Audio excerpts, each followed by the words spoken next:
সীমান্ত, ধর্ম কিংবা ক্রিকেট নয়, একটি সিনেমাকে ঘিরে জ্বলে উঠেছে ভারত পাকিস্তান উত্তেজনা।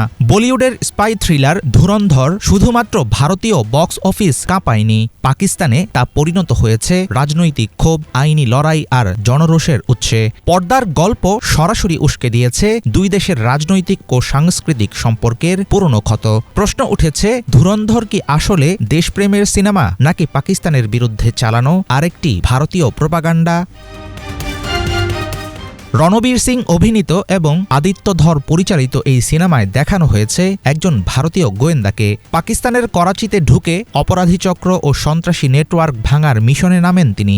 সিনেমার কাহিনীতে জুড়ে দেওয়া হয়েছে ১৯৯৯ সালের বিমান ছিনতাই, ২০০১ সালের ভারতীয় সংসদ হামলা, ২০০৮ সালের মুম্বাই হামলার মতো বাস্তব ঘটনা। ২০২৫ সালের ডিসেম্বরে মুক্তি পাওয়া সিনেমাটি কয়েক সপ্তাহে আয় করে ১২ বিলিয়ন রুপির বেশি।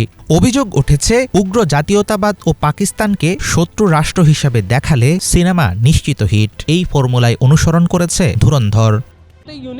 এই সিনেমাটা একেবারেই আলাদা ধরনের। বেশিরভাগ সিনেমার ব্যাকগ্রাউন্ড থাকে ভারতে, কিন্তু এই সিনেমায় দেখানো হয়েছে একজন র এজেন্টকে, যে পাকিস্তানে ঢুকে সেখানে বসবাস করছে, নিজের পরিচয় লুকিয়ে রাখছে। করাচিকে ঘিরে তার পুরো জীবন, পুরো পরিস্থিতি সবকিছুই এই সেটআপের ভেতর দিয়ে দেখানো হয়েছে।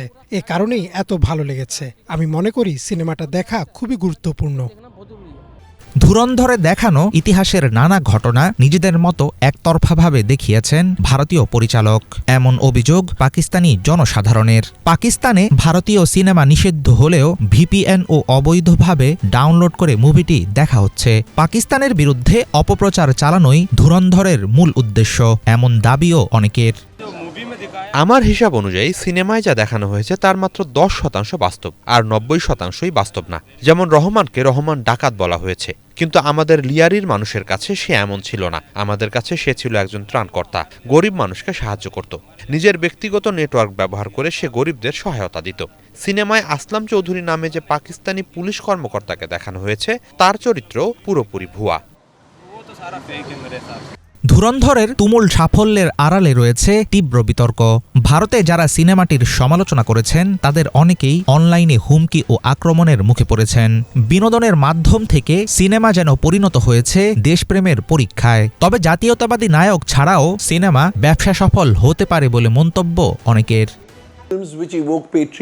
যেসব সিনেমা দর্শকের মধ্যে দেশপ্রেমের অনুভূতি জাগায় সেগুলো সাধারণত ভালো ব্যবসা করে, কিন্তু তাই বলে এমন বিষয় নিয়ে তৈরি যে কোনো সিনেমাই সফল হবে সেটা না। এই সিনেমার ক্ষেত্রে শুধু বিষয় নয়, নির্মাণের মান, অভিনয়, গান সবকিছুই একসঙ্গে ঠিকঠাক কাজ করেছে। সবকিছু মিলিয়েই এই সিনেমাটা সফল হয়েছে।